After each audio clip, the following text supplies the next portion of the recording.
estourou a barragem de rejeito em Brumadinho, estourou a barragem. Estourou a barragem aqui na Vale, tá cheio de gente. A barragem estourou lá e eles estão ilhados lá. Agora é só que tá ilhado. Tá inundando a barragem da Vale, explodiu. Não tive uma despedida que eu pudesse chegar assim, me abraçar, beijar. Não tive, só abracei o caixão, deitei em cima do caixão e desmaiei.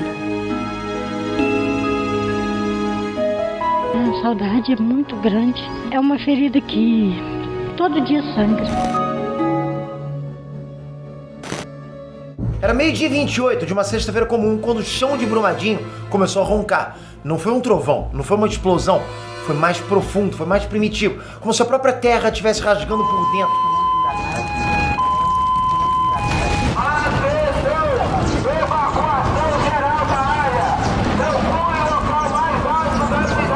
Em menos de 90 segundos, um refeitório lotado de trabalhadores almoçando, prédios inteiros, caminhões gigantescos e quilômetros de mata despencando debaixo de uma onda de lama.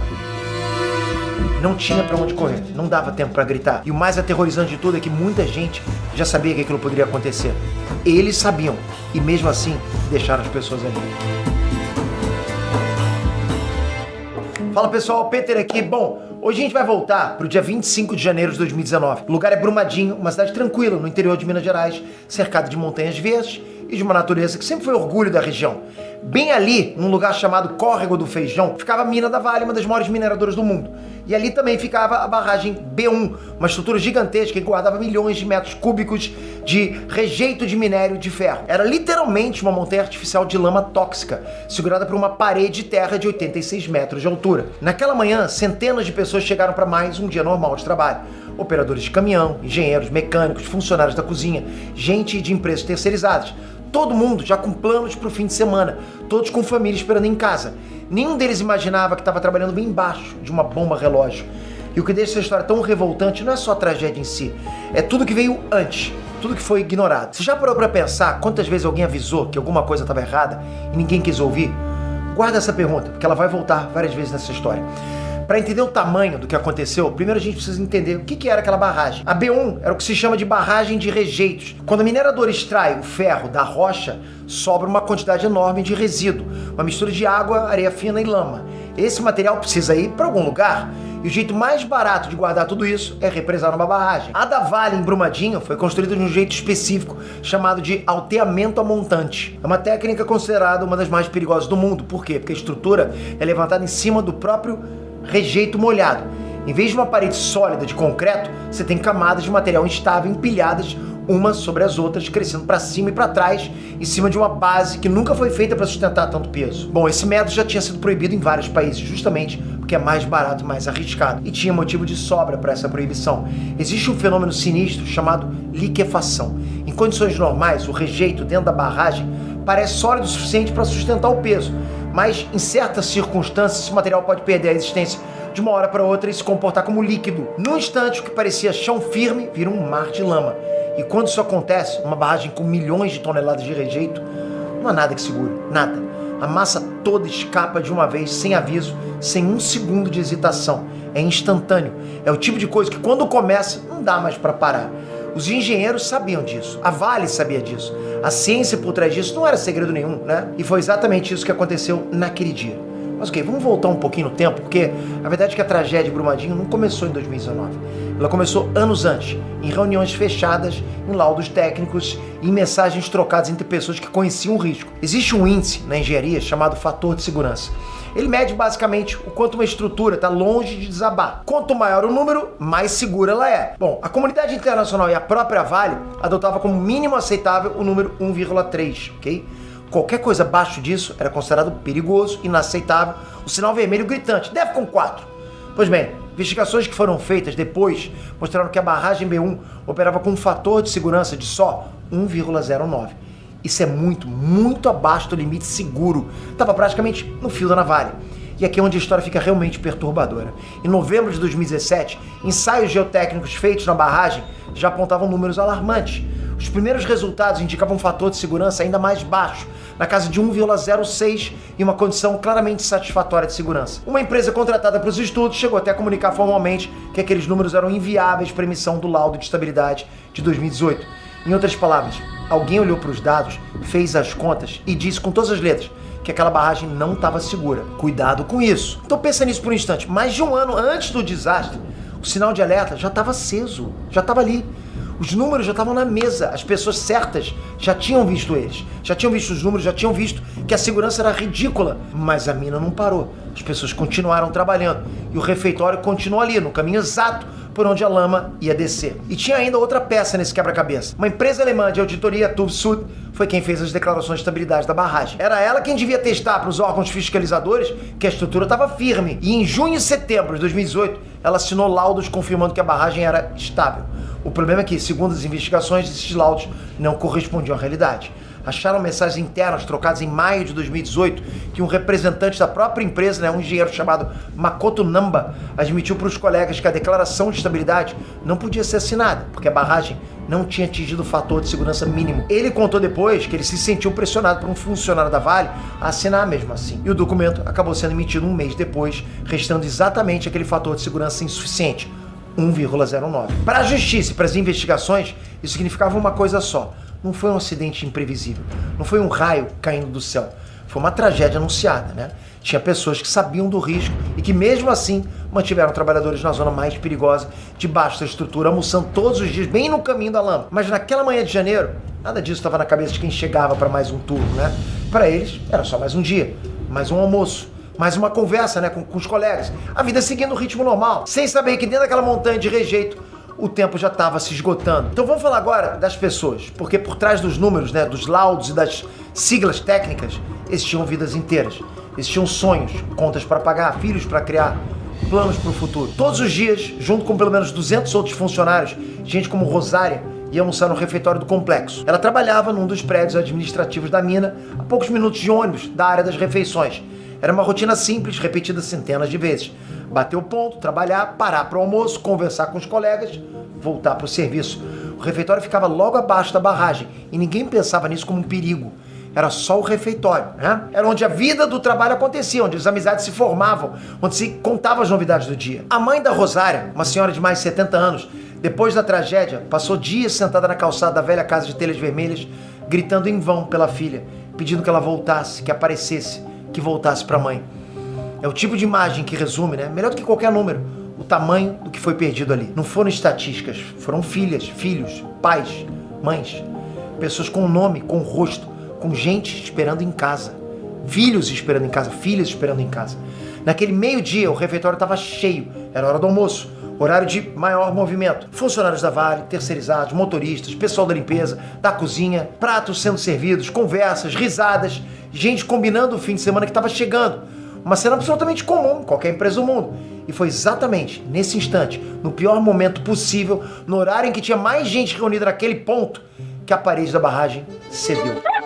Tá inundando a barragem, não vai explodir. E é aqui que a gente precisa parar de olhar para a tragédia de longe como um número e entrar nela pelos olhos de quem estava lá. Porque um dos homens que sobreviveu aquele dia foi o Sebastião Gomes. E a história dele talvez seja a forma mais próxima que a gente tem de sentir o que foi estar naquele lugar, naquele exato minuto. O Sebastião era operador de saneamento ambiental. Ele trabalhava na Vale há quase uma década. Ele era um homem de fé, artista nas horas vagas, alguém que tinha lutado anos para concluir a faculdade. Naquela sexta-feira, ele não estava no refeitório. Ele e o amigo Elias Jesus Nunes estavam em serviço, escoltando os trabalhadores terceirizados que iam fazer a sucção de uma fossa. Era uma tarefa de rotina, dessas que a gente faz no automático, sem pensar duas vezes. Eles estavam ali, no pátio da área administrativa, cercados de caminhões, máquinas e de uma composição de trem carregada de minério. Era um dia como qualquer outro. Então, veio o som. Foi um estrondo. Sebastião contou que parecia o pneu de um caminhão de grande porte estourando na estrada. Aquele barulho seco, violento, que faz todo mundo virar a cabeça pra ver o que é. Ele comentou com o Elias e com outro colega, o seu Antônio. Parecia que tinha estourado um pneu. Mas então, veio o segundo estrondo. Mais forte ainda, mais grave, vindo de baixo, do fundo da terra. E o Elias, tentando achar uma explicação porque os ouvidos não queriam aceitar, disse que não era pneu não, que aquilo só podia ser o vagão do trem descarrilhando. Aí os dois olharam na direção do barulho procurando o trem. E deveria estar morto. Aquele vídeo e as imagens das câmeras de segurança que flagraram a caminhonete sendo cercada pela lama rodaram o mundo inteiro. Viraram um dos símbolos do desastre. E o Sebastião passou a dizer que tinha duas datas de nascimento. A original e o dia 25 de janeiro de 2019. O dia que ele deveria ter morrido e não morreu. Mas a sobrevivência veio com um preço pesado. No dia seguinte, ele não conseguia dormir. Ele se emocionava, lembrando dos colegas. Ele sentia culpa de ter escapado, enquanto tantos amigos ficaram para trás, embaixo daquela lama. Por um tempo, ele ainda voltou a trabalhar na mina, ajudando inclusive nas buscas pelos corpos, sentindo um alívio estranho cada vez que um corpo era encontrado, porque significava uma família que finalmente poderia se despedir. Mas o peso era grande demais. Meses depois, ele decidiu se afastar de vez, porque algumas feridas a gente carrega para sempre. Mas a maioria não teve essa sorte, a maioria não teve nem a chance de correr. Quando a barragem rompeu, a onda de lama desceu numa velocidade inicial estimada em mais de 100 km por hora. Então pensa nisso, uma parede de rejeito tóxico, espessa, densa, pesada, descendo a montanha mais rápido do que um carro na estrada.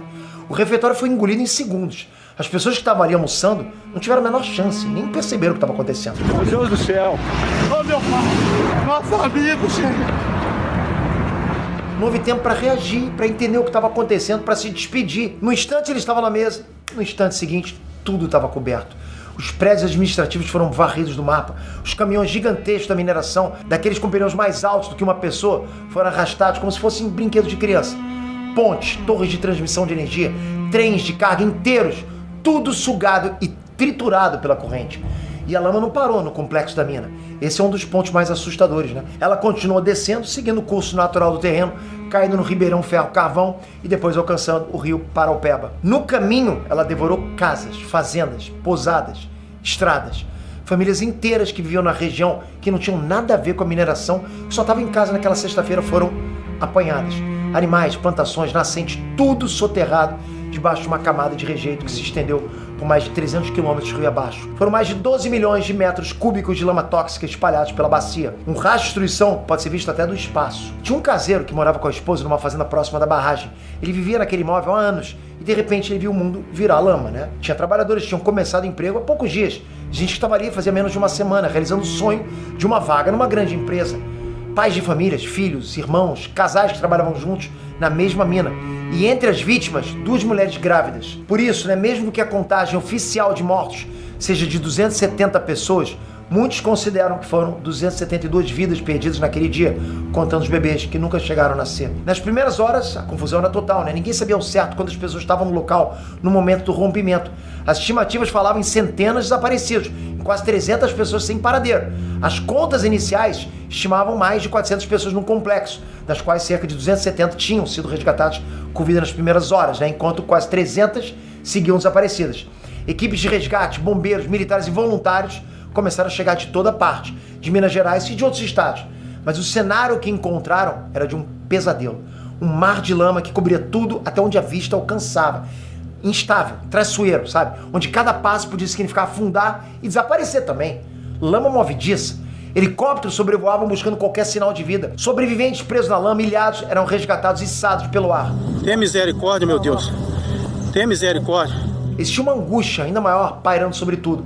O medo de que uma segunda barragem, a barragem 6, do mesmo complexo também viesse a romper. Por causa desse risco, as buscas chegaram a ser suspensas mais de uma vez nos primeiros dias e moradores tiveram que ser retirados às pressas das suas casas. Sirenes tocavam, pessoas corriam morro acima. Imagina a aflição das famílias paradas, esperando, sabendo que os parentes estavam em algum lugar debaixo daquela lama e ainda assim elas eram impedidas de continuar procurando por causa da ameaça de mais uma catástrofe. Era dor sobre dor. Era esperança sendo interrompida pelo medo. Os números das vítimas foram subindo, dia após dia, de forma cruel, de forma implacável. Primeiro foram poucas dezenas de mortos confirmados, depois 60, depois mais de 100, depois 115. E as autoridades, com o passar dos dias, foram admitindo que a esperança de encontrar sobreviventes praticamente tinha acabado. O arcebispo de Belo Horizonte, naqueles dias, chegou até a chamar o ocorrido de tragédia criminosa. Então o que restava a partir dali era tarefa terrível e demorada de recuperar os corpos. E essa tarefa se arrastou por anos. Não dias, não meses, foram anos, de verdade. E aqui a gente precisa parar para pensar no que esse tipo de tragédia faz com uma comunidade inteira. Brumadinho não perdeu só vidas naquele dia. Perdeu tranquilidade, a confiança, o rio. O Paraupeba, né, que abastecia a comunidade e sustentava a vida de tanta gente ao longo do curso, foi contaminado. Análises feitas logo depois mostraram níveis alterados de metais nas águas, principalmente de ferro. Pescadores ficaram sem pescar, agricultores ficaram sem plantar e sem irrigar. Comunidades inteiras, incluindo povos que dependiam do rio para viver, perderam sustento de uma hora para outra. Gente simples, né? A água que sempre tinha sido sinônimo de vida, virou sinônimo de perda, de morte. E tinha uma ferida ainda mais profunda, mais difícil de entender. Brumadinho não foi a primeira vez. Só 3 anos antes, em 2015, outra barragem ligada à mesma mineradora, a de Fundão em Mariana, também em Minas Gerais, já tinha rompido, devastando o distrito de Bento Rodrigues, contaminando toda a bacia do Rio Doce. E essa tragédia deixou um rastro que chegou até o oceano. Aquela tragédia tinha sido chamada na época de o maior desastre ambiental da história do Brasil. E as pessoas se perguntavam como, né? Depois de Mariana, depois de todo aprendizado, depois de todas as promessas que nunca mais aconteceria, uma coisa tão parecida pode acontecer de novo. Como é que ninguém impediu, né? Como assim? Como que o mesmo erro, com o mesmo método de barragem, com o mesmo tipo de risco, se repetiu em tão pouco tempo? E é exatamente essa pergunta que move a parte mais investigativa dessa história. Porque quando os investigadores começaram a juntar as peças, o que eles encontraram não foi a história de um acaso, de uma fatalidade, sabe, de um azar. Não, foi a história de uma escolha, de uma sequência de decisões erradas, né? Mas sim, de alertas que existiram e que foram, né, um por um, deixados de lado, em busca do dinheiro, do lucro. Uma comissão parlamentar de inquérito foi instalada na Assembleia Legislativa de Minas Gerais para apurar o que tinha acontecido. Bom, ao longo de meses, ela teve acesso a documentos, depoimentos, mensagens, áudios e laudos técnicos. E a conclusão, aprovada por unanimidade, foi devastadora. Segundo o relatório final, a Vale sabia que a barragem da mina Córrego do Feijão operava com um fator de segurança muito inferior ao recomendado pelos órgãos internacionais e adotado pela própria empresa nas outras estruturas. A Vale sabia e seguiu operando normalmente. Mais do que isso, o relatório apontou que a empresa tinha subnotificado um órgão fiscalizador sobre o episódio anterior de fraturamento hidráulico, com vazamento de lama e água em julho de 2018, durante uma tentativa de instalar drenos para retirar o excesso de água da parte de baixo da estrutura. Aquela tentativa falhou, e segundo as conclusões, nenhuma alternativa eficaz de drenagem foi adotada depois disso. A água, né, que é justamente um dos grandes gatilhos da liquefação, continuou se acumulando dentro de uma barragem que já estava no limite da ruptura. Tinha ainda outro detalhe que poucos perceberam na época, né, mas que foi central em todas as discussões depois. O refeitório e os escritórios estavam na zona de maior risco, exatamente no caminho que a lama ia percorrer caso a barragem rompesse. Eles sabiam disso. Existia um conceito chamado zona de autossalvamento, que são áreas onde, em caso de rompimento, não daria tempo de avisar ou evacuar a tempo. E mesmo com os indícios de instabilidade, mesmo com os laudos questionáveis, as pessoas continuaram sendo mandadas para trabalhar e almoçar ali, todos os dias, naquele ponto, embaixo da estrutura. Os depoimentos dos sobreviventes e dos familiares nas audiências judiciais trouxeram à tona histórias de partir o coração. Um desses depoimentos foi de um homem chamado Fernando, filho de uma das vítimas fatais, um trabalhador chamado Olavo. Segundo o relato do filho, o pai tinha alertado os responsáveis sobre os problemas na estrutura da barragem. Mas, como simples funcionário, ele não tinha autonomia nem autoridade para acionar as autoridades por conta própria. Pior, na noite anterior ao rompimento, esse pai foi chamado para ajudar uma engenheira geotécnica a tentar corrigir falhas na estrutura, trabalhando pela madrugada dentro, tentando consertar aquilo que poucas horas depois ia ceder. E na manhã seguinte, no horário do almoço, ele estava entre os mortos. Ele tinha tentado avisar, ele tinha passado a última noite tentando salvar o inevitável. E acabou sendo justamente uma das vítimas daquilo que ele tentou impedir. Pensa no peso dessa história. Pensa no peso dessa história pro filho dele, pro Olavo. Os investigadores também olharam para o que aconteceu logo depois do rompimento dentro da própria empresa e para a forma como a responsabilidade foi sendo tratada. E o que os procuradores encontraram foi indício de uma estratégia para proteger a alta direção, transferindo a responsabilidade para baixo, para os auditores externos que assinavam as declarações de estabilidade. Mas para os procuradores essas declarações funcionavam quase como um escudo, um salvo-conduto. Se algo desse errado, a culpa ia cair em cima de quem assinou o laudo e não em cima de quem decidiu manter a operação funcionando.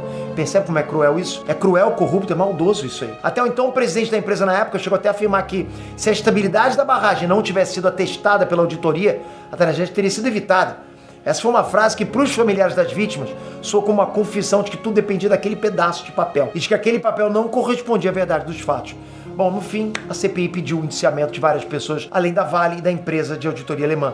O Ministério Público de Minas Gerais também apresentou denúncias contra a Vale, contra a Tutsu, da empresa alemã, e contra 16 pessoas.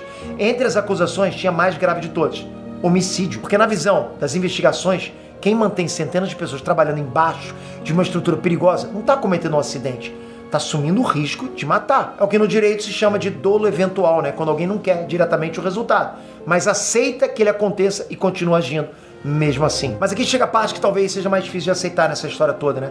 A parte que mexe com o senso de justiça de qualquer pessoa que ouve esse caso. Apesar de todas as provas, de todos os laudos, de todas as mensagens internas, né? De todos os relatórios, de todas as denúncias, a justiça caminhou dolorosamente lenta. Anos se passaram e as famílias continuaram esperando por uma condenação que não vinha. Eu perdi a minha sobrinha, né, a Camila, que era, assim, considerada como filha, né? Tinha uma merenda que eu fazia pra ele, não faço mais não. Bro com queijo. Um dia minha filha fez e trouxe pra mim, né? Eu tava comendo a broa e a lágrima tava caindo. Em 2021 foi firmado um grande acordo de reparação entre a empresa, o Ministério Público, a Defensoria Pública e o governo de Minas Gerais, envolvendo dezenas de bilhões de reais destinados à recuperação da região e à reparação dos danos. Ao longo do tempo, mais de 15 mil pessoas fecharam acordos de indenização, tanto cíveis quanto trabalhistas. Mas dinheiro nunca traz ninguém de volta, vocês sabem disso. E muitos familiares deixaram claro, repetidamente, que o que eles buscavam não era só reparação financeira, era responsabilização. Era ver alguém respondendo, isso é justiça, né? Era ver alguém respondendo de fato, né, na esfera criminal, pelo que aconteceu. Era ouvir da boca da justiça que aquilo foi um crime e não um infortúnio. E o tempo foi passando. Anos depois do desastre no campo criminal, ainda não tinha condenações definitivas. A empresa de auditoria alemã passou a ser processada também na Alemanha, onde fica a sede. No Brasil, as audiências envolvendo os réus se arrastaram. 7 anos depois da tragédia, ainda tinha audiência em andamento, com sobreviventes familiares prestando depoimentos, revivendo cada detalhe. Um deles resumiu o sentimento de todos com uma frase simples e arrasadora. Eu não aguento lembrar. Nada que fizer vai trazer a minha menina de volta. Ele me chamava de mãe. E tinha ainda os que nunca foram encontrados. Mesmo depois de anos de busca, né, com equipes trabalhando incansavelmente naquela lama que foi endurecendo com o tempo, algumas vítimas jamais foram recuperadas. A identificação dos corpos foi um trabalho minucioso que levou muito tempo, com a última vítima identificada sendo encontrada quase 4 anos depois do rompimento. E mesmo assim, um pequeno número de pessoas seguiu oficialmente desaparecido, sem que os corpos jamais fossem localizados. Essas famílias ficaram sem o mínimo, sem um corpo para velar, sem um lugar para se despedir, sem um ponto final que permite começar a viver o luto. Imagina a crueldade disso. Pensa num ente querido seu numa situação dessa, ok? Perder alguém e não poder nem ao menos enterrar. Ficar para sempre numa espera que não tem fim. A região, que antes era conhecida pelas paisagens e pelas cachoeiras e o turismo, passou a carregar para sempre a marca daquele dia. O comércio mudou, o turismo caiu. A rotina da cidade nunca mais foi a mesma. Estudos feitos por pesquisadores de saúde coletiva mostraram que a saúde física e mental dos moradores foi profundamente afetada, do coletivo, né? Teve aumento de quadros de depressão, de transtornos relacionados ao trauma, de doenças respiratórias possivelmente ligadas à poeira do ambiente, de fatores de risco cardiovascular. Logo depois do rompimento, os transtornos psiquiátricos ficaram muito mais frequentes entre os moradores. Muita gente passou a conviver com medo. Medo de outra barragem, medo de ouvir outro estrondo, medo de que tudo aquilo se repetisse a qualquer momento. E o mais assustador é que esse medo não era infundado, né? A própria mineradora tinha espalhados pelo país outras barragens construídas pelo mesmo método arriscado de alteamento a montante. Depois de Brumadinho, leis foram criadas em Minas Gerais para proibir esse tipo de estrutura e para exigir tecnologias mais seguras, além de instituir uma polícia estadual de segurança de barragens. O dia 25 de janeiro foi transformado numa data de luta oficial em memória das vítimas. E um memorial foi erguido com uma placa de aço trazendo os nomes de todas as pessoas que morreram, acompanhado de um trecho de um poema de Carlos Drummond de Andrade, um mineiro que décadas antes já refletia sobre o preço que a mineração cobrava da sua terra. Mas para muitos ficava uma sensação amarga de que essas mudanças só vieram tarde demais, só vieram depois que centenas de vidas já tinham se perdido. As leis chegaram, os memoriais chegaram, mas as vítimas, essas não voltaram. E como se não bastasse tudo isso, os anos seguintes trouxeram novos sustos. Outras minas da mesma empresa, em outras cidades de Minas Gerais, registraram episódios de vazamento e de danos ambientais, reacendendo o medo das comunidades e a desconfiança de que as lições não tinham sido completamente aprendidas. Cada novo incidente era um lembrete doloroso de que a ferida de Brumadinho continuava aberta e de que o risco, em alguma medida, continuava ali. Então a gente chega no fim dessa história e fica com uma pergunta que não tem resposta fácil. Como é que é possível que algo assim tenha acontecido? A gente não está falando de um terremoto imprevisível, sabe, de uma tempestade súbita, de uma fatalidade da natureza que ninguém poderia prever. Não. A gente está falando de uma estrutura que era monitorada, que era medida, que era estudada, vigiada por sensores que tinham auditoria, de números que apontavam o perigo ali com clareza. Então, sim, de pessoas que sabiam, de avisos que existiram, de relatórios que circularam, de mensagens internas que reconheciam aquele risco e de uma decisão repetida dia após dia de manter trabalhadores almoçando bem ali, embaixo de uma montanha de lama que poderia ceder a qualquer momento. E que no dia 25 de janeiro de 2019, ao meio-dia e 28, finalmente cedeu. Lembra daquela pergunta que eu pedi para você guardar no começo desse vídeo? Sobre quantas vezes alguém avisa que algo está errado e que ninguém quer ouvir? Brumadinho é talvez a resposta mais trágica possível para essa pergunta. Porque ali os avisos não faltaram. Faltou alguém disposto a parar tudo, né? A perder dinheiro, a interromper a operação e tirar as pessoas do caminho. E foram justamente essas pessoas, as que estavam no caminho, que pagaram o preço.